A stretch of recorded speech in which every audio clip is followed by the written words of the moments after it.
So, I'm delighted to kick off the first in a series of discussions under working title The Shortlist, which is a collection of discussions with senior leaders and professionals in and around the communications, public affairs and policy space, talking about strategic hiring, skills, career development and leadership. And I'm really pleased to be kicking off discussion number one, welcoming Kate O'Neill, my fantastic guest. Thank you for joining me, Kate. Kate is Executive Director of Stakeholder Engagement and Corporate Affairs at the Financial Reporting Council, the FRC. And I and my company, Ellwood Atfield, for which I'm Chief Exec, have partnered with Kate and the FRC for a number of years to help appoint a number of corporate affairs experts into your team. So I thought I would bring Kate on board today to get her take on the experience of working with a professional headhunter, the value we can bring, and how we have helped you to shape your function at the FRC. Well, I'm delighted to talk to you today, Jules. And I think when I was thinking about coming along today, I was thinking about, obviously I've worked with strategic headhunters many times over the years, but I think Ellwood Atfield is the most focused and targeted on a particular type of hire because, as you know, and your colleagues, corporate affairs can be a very broad church. It can cover many things. Public affairs, the same thing, strategic communications. So I think using Ellwood Atfield has helped us access people who know the type of things we want. They're not always going to be badged in exactly the same way, but I think I love the way how Ellwood Atfield describes itself about kind of advocacy, finding people who are about advocacy, creating stories with impact. And I think, well done you guys for really having that as a specialty in your focus. Thank you very much. Yeah, thank you. It's something that's evolved over the years from specialising first and foremost more so in sort of policy and public affairs to then sort of the broad sort of comms and advocacy, but as you say, it's that sort of collective term.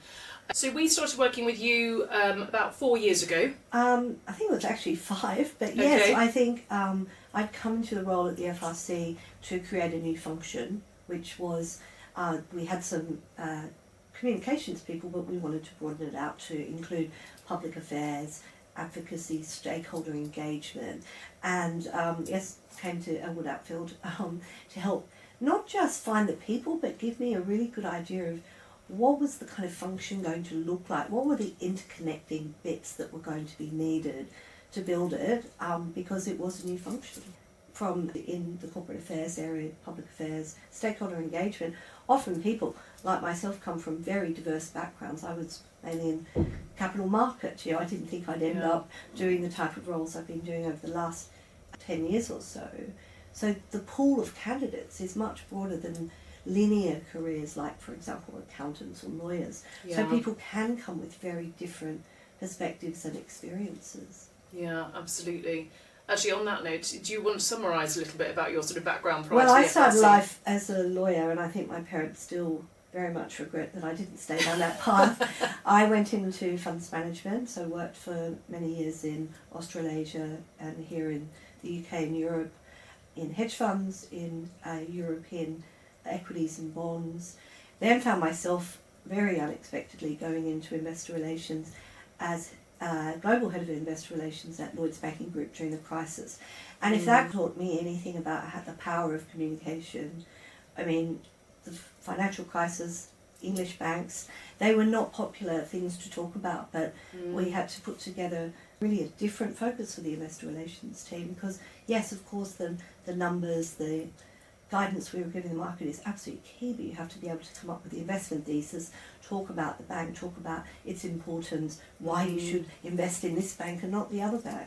And from that role, which was very intense and challenging, but a fantastic entry into this type of career.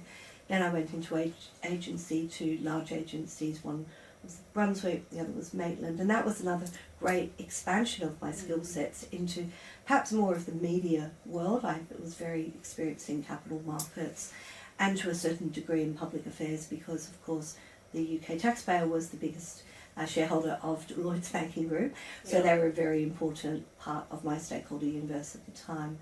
And then went back into corporate to do an investor relations and communications job and then took this role at a regulator, which I never thought I'd work at. But it's absolutely fascinating because I think the work of the FRC is very much key to a lot of UK corporate Britain, but also has a role in some of the financial markets and services part of the ecosystem. Yeah.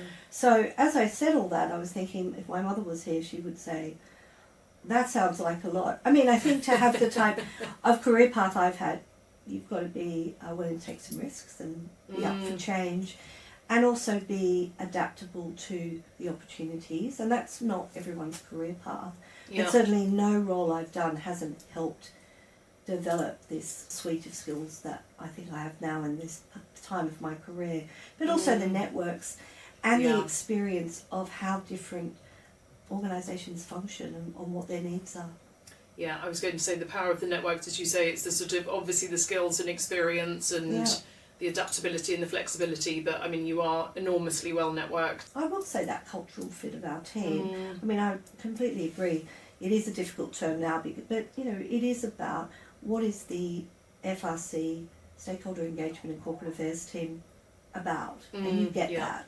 Yeah, brilliant. Thank you. So we need a specialist headhunter. We can't, I don't mean all other headhunters, but I knew to get the people that we needed and build fairly quickly the roles, it had to be someone who absolutely got our space, who absolutely got what the work entailed, the type of skill sets, the type of people. And we were right at the beginning of the pandemic, and so, you know, I made the case, and John Thompson, the CEO of the FRC at the time, just said, do what you need to do, this is a very important function for us. And we cracked on. I'd interviewed people by teams in my life who had, and you guys were terrific in giving us some tips on how to do that effectively, because I think for all of us, but I guess for all the candidates it was a first as well. Absolutely. Yeah, it was. Yeah. And so I needed an agency that was going to help both sides of the coin do something that probably both of us had never done before. Yeah, and that was a fascinating thing about the pandemic, that also hires were being made with obviously not ever having met people in person. This just became a normal thing, which obviously 6 to 12 months previous, everyone would have thought that was a completely mad prospect, and would not have believed that at all, but obviously it shifted overnight. Absolutely, and I think you were thinking, because you would have met some of the candidates in person when we hadn't, because you knew them from other situations. So I just clung to that thinking, well, I know they've met them, they've got the vibe, they'll know the chemistry there, and that was incredibly helpful for us. But I think in the procurement world, you know, it is hard to make cases for new agencies or new providers, but I guess it's really setting out the business case, but also the value that specific agency is going to bring. Not just, I really like Jules or I really like Ellwood Atfield, explaining why it's going to add value, be efficient, and also deliver, as we talked about before, you know, good hires, because when hires don't work out for whatever reason, it's incredibly time consuming. Yeah, and that value add piece, I think, is particularly in the world of AI and recruitment processes, which are in many instances becoming more and more automated. Yes. That value add is really, really key, and in terms of, obviously, we can, anyone, I mean, you know, within reason can find good candidates, whether it's using LinkedIn or other search methodologies, but actually the value we bring, as you say, it's that consultancy piece, it's being a specialist in your marketplace, so you've got those insights around what you know good really does look like, what are the motivations, which is really key in the current market. I think the motivation piece, don't ever underestimate that, because you know, and I think that's for everyone to think about when they're in their careers, what are your motivations, you know, what's really the thing driving you on. You're not going to get that from a AI scrum.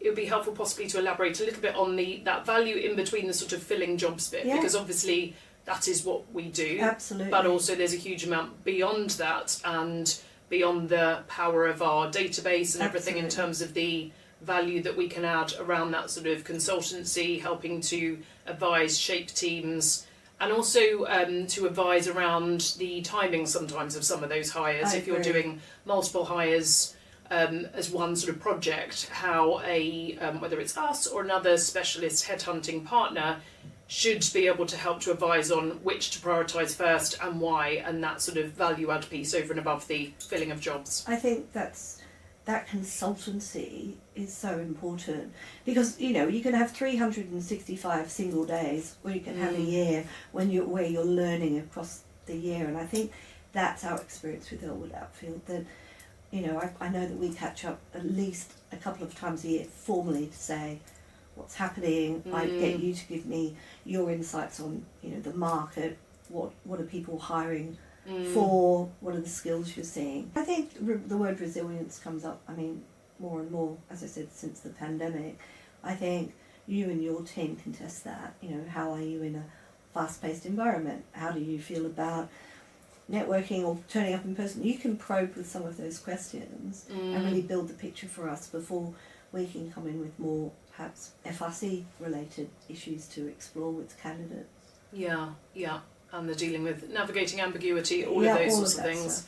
And initiative, which I wrote a piece a while ago on sort of testing for initiative, because I'd spoken to another corporate affairs director who said that that's something that is a challenge, because obviously you can ask some very basic interview questions, but actually you need to be a bit more strategic with it in terms of how you're positioning the tasks at interview stage around that.